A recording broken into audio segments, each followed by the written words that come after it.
Okay, so happy October 15th. Welcome to our first Q4 Lunch and Learn. We are going to be doing this monthly. Throughout Q4 and possibly into 2025, we will see how things go.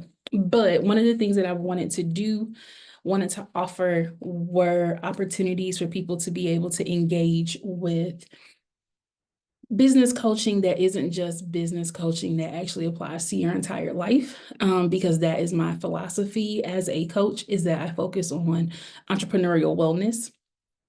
And so that's looking at the entire person as well, your business and your personal life, right? So how do you make those two things work together? And so one of the most important ways to do that is through emotional intelligence.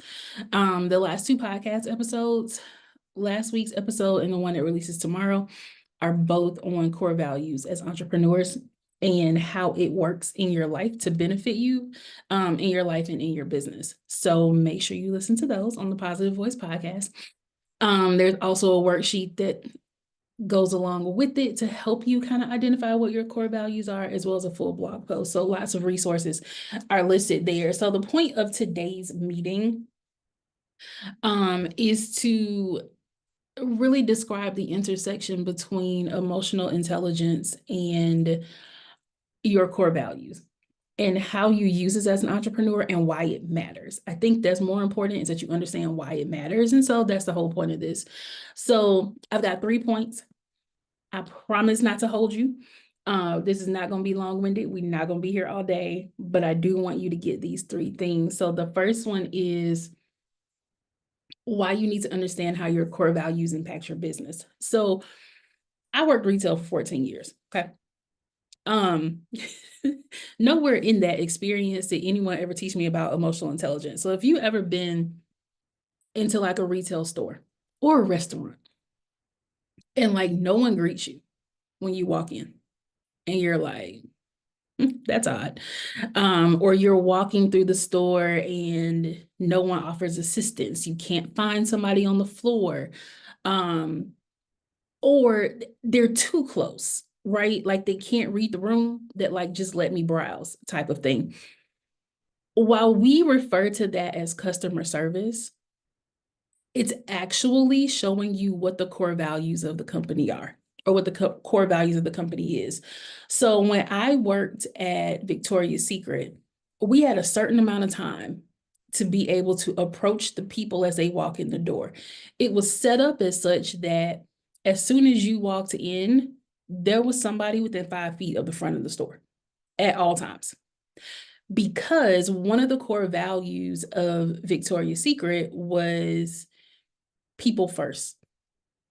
And this was across the board, whether this was people who worked for the company or people who were shopping at the company, right? You wanted to make them feel welcome. And so there's somebody in the front of the store, like that's their domain. They can't leave it. And if they do leave it, somebody else has to come replace them. So as a core value of the company, it's that we want you to know that we're here. Another piece of that is it reduces theft. If you see somebody at the front of the store, no one's gonna walk off with your stuff, right? So while it served a dual purpose, it absolutely helped people see that this is a place I want to continue. If you have a Chick-fil-A near you, the fact that every time you go, they say, my pleasure, whenever you say thank you, and it never feels like it's fake. Like a core value of that company is that you feel welcome when you get here. If you go into Moe's, they immediately yell, welcome to Moe's when you walk in the door, because they want you to feel welcome. This is a core value of the company. So if you are an entrepreneur, what things are you putting in place, whether you have customers that are virtual or you have customers that are in real life? What things are you putting in place that show what your core values are as the leader of the business? So one of the questions I was asked last week in our group coaching session was, should your personal core values and your business core values be the same, or are they separate? And for me, they're the same, because the things that I value as a person are the same things that I value in my business. That also helps me with hiring people, and we'll get into that in a second. So I think the easiest way to describe this, if you are like looking at how do I set this up for myself, define what your core values are. And then think about how those core values shape your business. So one of the things for me is timeliness. Like, please don't waste my time. Don't be late for a conference call. Don't be late for a one-on-one call. If you invite me somewhere, don't be late. Like, I'm gonna be early, right? Well, how does that translate into the digital world? That means I literally can't let your email go 3 hours without being answered. It doesn't mean that I live to answer emails, but it does mean that I have built into my schedule every 3 hours, I'm checking my email. And so that is a time that I have set aside to be able to answer questions from people so that they don't feel like they've been waiting all day. A lot of companies are like, we'll return your message in 24, 48 hours.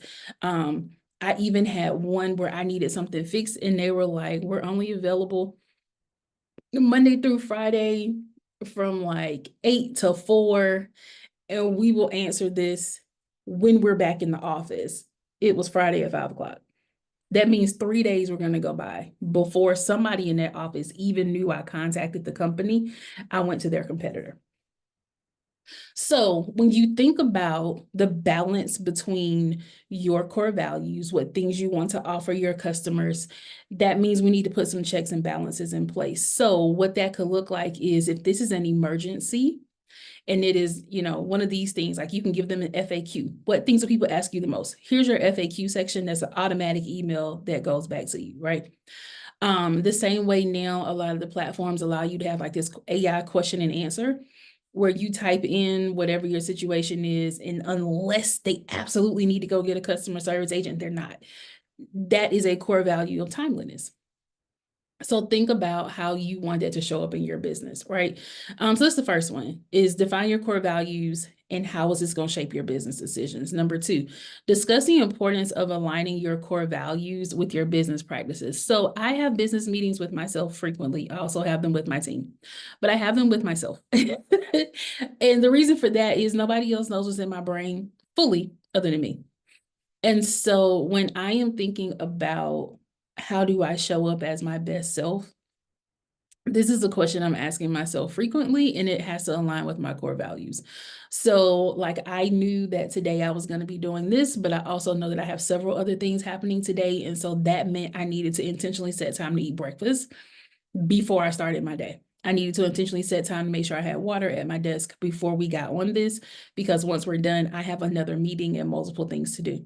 So the things that you're doing, like your business practices or your daily routine practices, may need to adjust based on what your schedule is saying and how does that align with your core values. My core value is timeliness. I can't be late for things. My core value is wanting people to feel wanted and loved and needed when they encounter me, heard, understood. I want people to feel like there's compassion. All those things are important. And so I need to show up as my best self in order to be able to do that, and making sure that I've eaten and I have water are two of the things that's going to help me do that. And then a last little key point on this one is think about how your core values influence your leadership, your brand integrity, and your company culture. So in the midst of this, I'm also watching an online summit today. And their keynote speaker was on right before I hopped on with you all. And he was stating how when he started his brand, right, when he started his company, how he only had 20 people in his community. And he said those 20 people helped shape what now thousands of other people experience when they come in. Those 20 people were the ones who were actively engaged. Those 20 people are the ones who really rallied behind him when he released his new book. Those 20 people are the ones helping him set up a book tour. Those 20 people are the ones who went out and invited their friends to come join the community. Those are your early adopters, and those are the people who are there for you. One of the things that I think COVID has almost done us a disservice of is we're so used to being online, right? And so when we have 20 people on Zoom, we don't think that's a lot. If we had 20 people sitting in front of us in a room, that's a lot of people, right? And so when we think about what we have right now, even if you don't have hundreds of thousands of followers, on social media. It doesn't matter. Whoever you do have and those who are showing up for you and those who are listening to you in the beginning, those are the people who are going to help grow you in the way you need to grow. And so when you are doing things, you can't allow what you see to deter what you know. And so if you're like, well, no one's following me, no one's joining my lives, like today, it's a free lunch and learn. And there's less than 5 people on here, right? I can either look at that and say, well, I won't do it anymore, or I can say, no problem. I can go put this information in other places so that people can see it later. And I'm going with the latter, right? Like the information is no less valuable, regardless of the number of people who see it. The information is the information, and those who will see it are those who need it. And so you have to figure out, who are you as a leader? Who are you as a visionary? Who are you as the walking billboard for your company? And how are you going to show up based on your core values? So that's how you can understand what your core values are going to do for your business or to your business if you don't show up in the way that you need to. So let's dig into emotional intelligence really quickly, even though that's not something you dig into quickly, but let's see if I can break this down easily. So there are 5 components of emotional intelligence: self-awareness, self-regulation, motivation, empathy, and social skills. Okay. Those 5 things are what make up emotional intelligence. We live in a society that doesn't necessarily promote these things. Self-awareness is one of those things that until you kind of go on your healing journey, you don't really pay attention to it, right? Like you don't know how to fully accept criticism. And it may not be criticism, right? Like if people tell me, well, CCK, you did this and I don't know how I feel about it. It is now my job, because how you feel about me is not my problem. How you receive me, not my problem. What you tell me in response to how you received me, I then have to take that information and decipher what is important and what isn't. Like, are there things that you said that are true that I may need to check myself on that other people can't necessarily do it? Amal asks, what is one way we can improve our self-awareness each day? Okay, so when I started like paying attention to self-awareness and setting the intention for it, it wasn't like people were criticizing me. People love me. So people weren't really telling me things like that. I have trusted friends. I have a community of people that if you tell me I have areas of opportunity, I'm going to look at them. So one of the first things I did was I asked my very, very close friends. I am trying to do a self-audit. Can you tell me if you feel like there are any places in my life where I could use some improvement? And the question got thrown back to me is, say more. What does that mean? And what areas are you speaking about? And I was like, well, when I show up online or when people encounter me, this is 4 years ago, I want them to feel welcomed. I want it to feel inclusive. I want it to feel fun. I want people to take me seriously. But I don't want to be boring, right? Like that's the persona that I wanted to give off to other people, and I was unsure on how to do that. And so how do I do that in a way of checking myself? And so several things were told to me. If you look at my background, it now fully conveys that to you, right? And it's 4 years later. So it still took a lot of tweaking for me to get there to how am I showing up for other people. And so while I am not a pushover at all, I wanted people to feel like they could trust me and that they knew that if they brought something to me, I was going to hold space for them.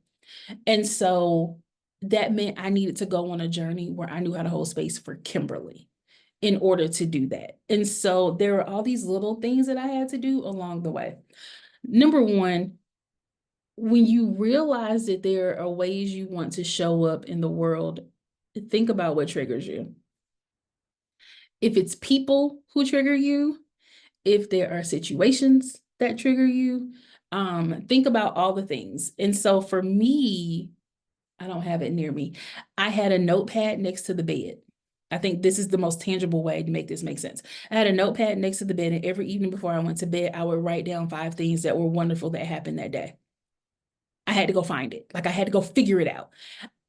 Because if I want to have the persona of joy, and I want to have the persona of a welcoming and, all those things, it means I need to do it for myself before I could do it for other people. And so at the end of the day, I wrote down 5 things. I would also write down whatever needed to get done the next day. So let's say so today I will write down that I did this call even though I had technical difficulties in the original place we were supposed to be. And so what I'm going to write is, number one, I was resilient when there were technical difficulties and I immediately fixed my problem. Number two, instead of beating myself up about, oh, I should have been more prepared or I should have tried something different, I am going to make sure people can still get this information. So these are things I'm going to write down. That's a kudos to me. Go girl. Cheer on yourself. You being your biggest cheerleader helps you to see self-awareness a little differently.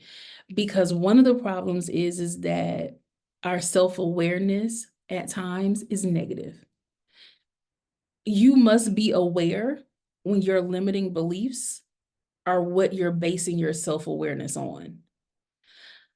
I could have the limiting belief that I should not do another lunch and learn.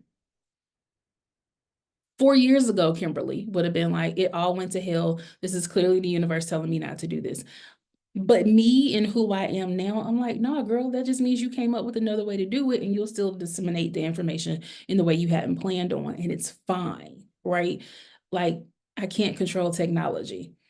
And so not beating up on yourself, but finding the positive in it is one of the first ways you're going to develop self-awareness. The second thing is that immediately rolls over into self-regulation. So I know when I'm activated. I can tell when it's coming, so much so down to the point I can see it on my calendar. I know what is going to activate me. I know what things are going to trigger me and they are going to set me off. And so I don't do that. One of the things that I had to learn last year, maybe around this time, was there's no way for me to do one-on-one coaching calls on the day that I do group coaching. I need time to myself before I do group coaching. And so I had to learn that process because I found myself getting irritated during group coaching for no reason. And I was like, what is this? And once I eliminated the fact that I had already poured so much of me into people earlier in the day, that there was nothing left for group coaching at night, it helped me then adjust my schedule where I am able to now regulate myself. The other piece of that is, of course, drinking tea, taking walks, go out in nature, listen to things that are beautiful, change your social media feed to things that are positive. Your algorithm is only showing you what you wanted to show you. So if your algorithm shows you a whole bunch of mess, you ask for it. So intentionally go seek out those things that you want, be very intentional about it. And that is what has helped me in self-awareness and self-regulation. Motivation falls in line with that. I think that motivation and inspiration are 2 different things. And so while I may not be motivated to go to the gym, I'm going to go because I am inspired by the idea of who I can become if I actually go to the gym, right? So I don't think that those 2 things work in tandem. It's just kind of like, no, you may not be motivated, but doesn't mean you're not going to do it. Like, do it anyway. The empathy piece about this, and I put this on Instagram today.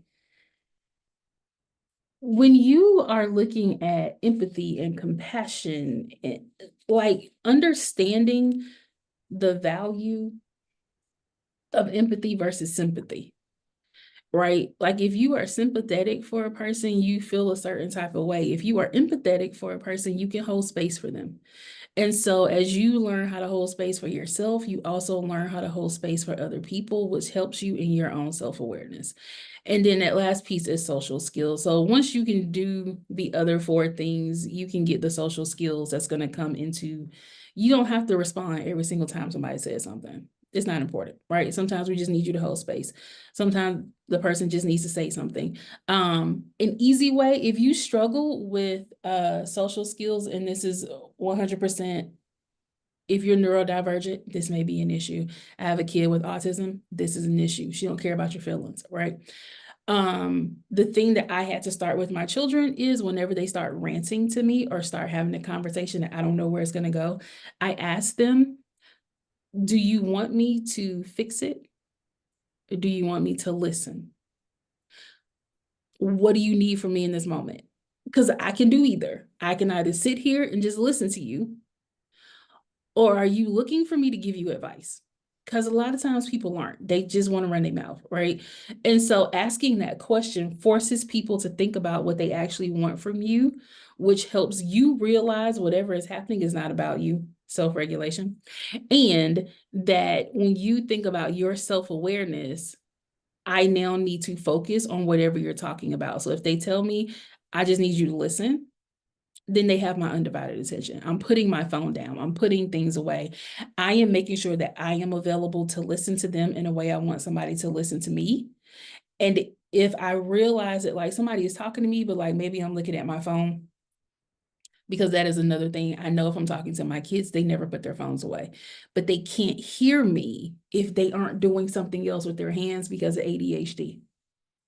So what we've turned that into is instead of like them maybe scrolling on social media or something, they're taking notes. I hear you, but my fingers still need to be moving. And so now I take notes when people are talking to me. If it's one of those things where I can't just lean in and listen, if my brain is like hyper stimulated at the moment, I will just start taking notes on my phone. And when people are like, are you listening to me? I will turn my phone around and say, yeah, I'm taking notes on what you're saying. Because if at any point you need me to respond on it, I need to make sure I'm present and available. And people appreciate that, right? So again, these are just like little things that I started doing that helped self-awareness become something that wasn't like I woke up in the morning and was like, today I'm going to be very self-aware. Like it becomes a habit. That's what I'm looking for. It becomes a habit. And so that's how I pulled all those things together once I started studying emotional intelligence. If you think about emotional intelligence when you're navigating issues or when you're navigating challenges or stress or you're trying to build relationships with other people, think about how these people need you to show up. Also, take a moment and check in with yourself. This is self-awareness. Take a moment and check in with yourself. Do I have the capacity for this today? I'm quick to tell you when I don't have the capacity. I don't leave people on red. I'm not going to ignore you. I'm just going to tell you right now, I don't have the capacity. It doesn't mean that whatever is happening in your life isn't important. It doesn't mean that whatever this deadline is isn't important. In this moment, I don't have the capacity to deal with this. And so I'm going to return to this when I can. Using that language very unapologetically has worked out very well in my favor and in my experience. But it lets the other person know, like, yo, I can't in this moment. Like, I can't. If you have little kids, then it may be a thing of you're out touched, right? Like you're like, please don't touch me anymore. Like those type of things. Those are the things that you have to be like, I don't have the capacity for this. When you're speaking to other adults who should fully understand what you have going on, or even your kids, teach them that language. If you are Amal, can you pull that link? Because I don't have it. But it should be whatever the last blog post is on the website. I think it's coachchefkim.com/core values. I don't remember. But we're gonna drop in the chat as well as when I post this later because of our technical difficulties. There is a corresponding core values worksheet and an emotional awareness workbook that will help you as you begin to do these things. And when you take these things into account, when you think about emotional intelligence, but not like a checklist, but just as a way of being, then it makes it easier for you to have more positive experiences in your work life and in your personal life. But for sure, you will have more positive experiences in your work life. And then lastly, because I do want to wrap this up, I don't want to hold y'all all day. the integration of the two, emotional intelligence and core values for sustainability. So one, we have the worksheet that Amal is going to pull for you. It will also be in the email that goes out after this. I'll make sure it's in there too. And it was in the last two emails that were sent out. It's also in tomorrow's email from the podcast. Use that information to help you identify your core values and for you to begin to put intention behind the things you are doing. The second thing for this to making it sustainable, when you set your core values, they will evolve as you evolve. So some things will become second nature to you as a core value. So for me, timeliness, right? I don't have to think about that. I intentionally set my alarm clocks to go off way earlier than they need to when I have somewhere to be. Because for me, I need to be there 15 minutes early. So I'm intentionally doing those things and I don't have to think about that, right? So even though that's a core value, it's not something I'm actively working on. So once you essentially master a core value and it just becomes a part of who you are, add more. Like as you evolve and live life, things change. And it is very okay for you to have different core values. The same way you may think that a core value for you is one thing right now, and you may experience something. Like something for me was, man, I can't even think of it. Like I may have had core values this time last year. And when my father passed last year, my core values completely changed. Completely changed because now I no longer look at life as a fleeting thing. I'm like, no, there's an expiration date on this. And I want to make sure when I'm gone, anyone who encountered me has memories that will last them for the rest of their life, not just mine. Right. And so thank you, Amal. CoachFKim.com/core-values will give you those worksheets. Like my core values changed because of his death, because I am now a person walking through this earth without a daddy. I'll never be who I was this time last year, like ever. And that's not like in grief and emotion. That's in there's no way for me to continue living my life unaffected by the fact that once this man stopped breathing, he literally just stopped breathing. And I was there. Right. And I was like, well, damn, when it's over, it's literally over. And people continue living their lives.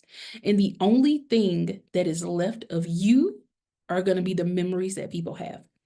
And so from that point forward, I was like, well, I'm going to live my life to the fullest. And when I do get to the end of my life, because he told us he was ready to go and then he died the next day. Right. And because of that, I'm like, yo, when I get to the end of my life, I want to say I did everything I wanted to do and I have no regrets. And that the memories I'm leaving with people are going to sustain them for the rest of their life. And so that is a core value for me. Am I leaving a memorable impression on the people who encounter me? It doesn't matter when you've encountered me, whether it was 10 years ago or it was 10 hours ago.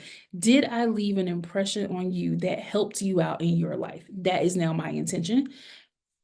Every time I wake up, every time I go somewhere, I want to make sure that happens, right? And that also shows up in my business. And so when you encounter my business, whether it's in real life or whether that is on the internet, do you feel welcome? Do you feel like I'm making an impression? Do you feel like what I'm doing is helping you out in your life? And so that's an intention for me.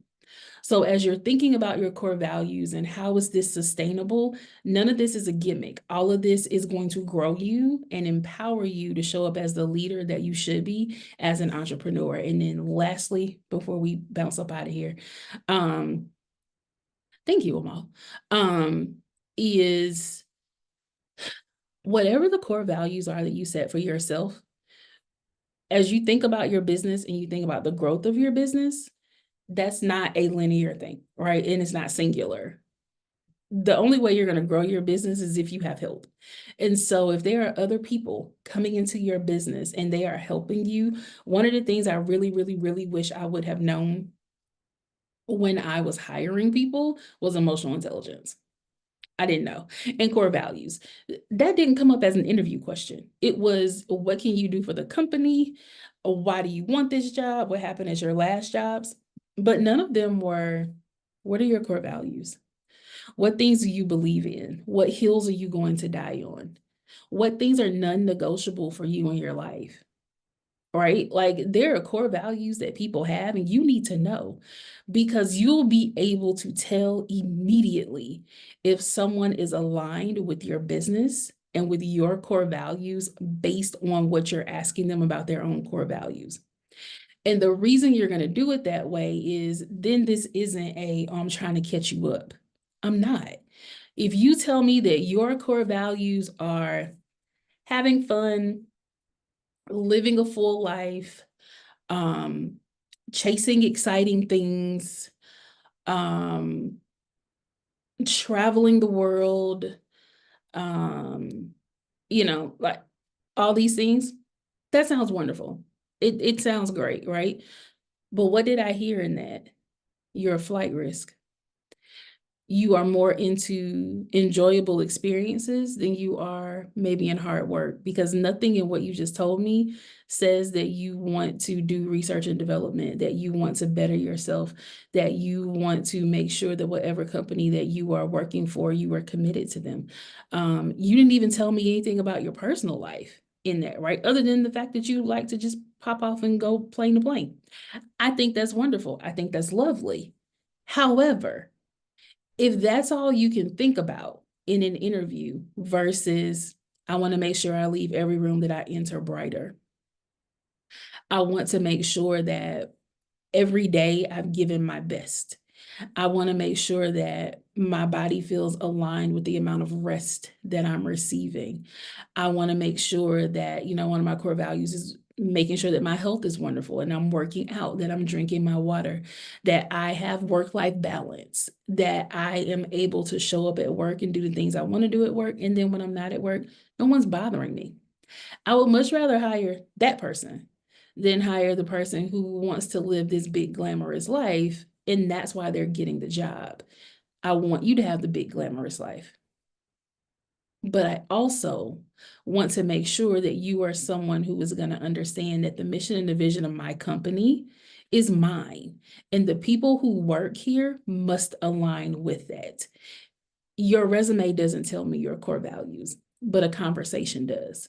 And so when you know your core values as the leader, this will help you develop your friendship tribes as an entrepreneur. It will help you in your personal life and the people you date.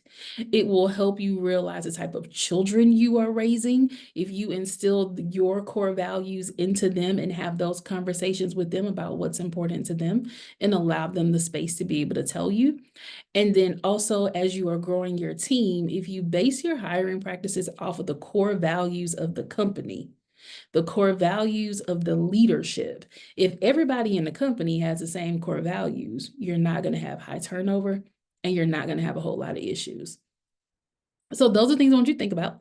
As you move through this as an entrepreneur, that is how you can use emotional intelligence with your core values, how it becomes sustainable in your business, and how you're able to move forward in your business. So that's my whole spiel. I'm gonna leave it open for just a second. If anybody has a question, you can ask me a question. And I'm looking at the chat. So if you got something you want to type over in there, throw it in there, or you can come off mute and ask me. But if not, I'm not going to hold y'all. So let me know if you got anything. And actually, if you don't have a question, can you please put no in the chat? So then we're not just sitting here with dead air. That would be super helpful. And then if not, we've got no's. Shannon, my love, are you all right? All right, we've got a no. Okay, cool. See, now we have to have dead air. Thank you guys so much for joining me. The emotional intelligence workbook is in the chat, as well as the full blog post and podcast episode that go with it are also in the chat. Tomorrow's podcast episode actually talks about setting your goals with core values. And it's a little lengthy. It's almost an hour long, but very, very detailed on how you can set your 1 year, 3 year, 5 year goals. Actually, I did in reverse order. Your 5 year, 3 year, 1 year goals. And I literally do an entire goal setting on that podcast, impromptu, that I am following for real.